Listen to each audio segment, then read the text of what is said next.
Hello, teachers. Before you start using your whiteboard, you first want to make sure that you have all the needed softwares on your teacher MacBook. So we're going to start by going to self-service if you don't have them. But what we're looking for is Smart Notebook, the Ladybug software, as well as Easy Interactive Tools. So if you don't already see them on your bar, they might still be on your computer. Just look under Launchpad.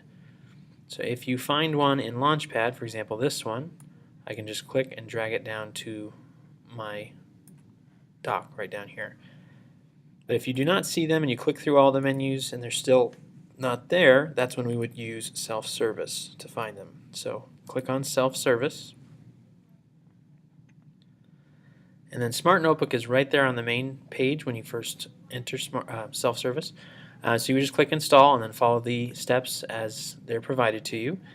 To find the other two, Ladybug and Easy Interactive Tools, you're going to go down to Utilities here on the right, and then you have them both there. You just click on Install and go through the process. Some of these may include a restart, so you would probably have to make sure you're not working on anything else in the meantime while you get these downloaded. So that is how to get them on your computer so that you can start using them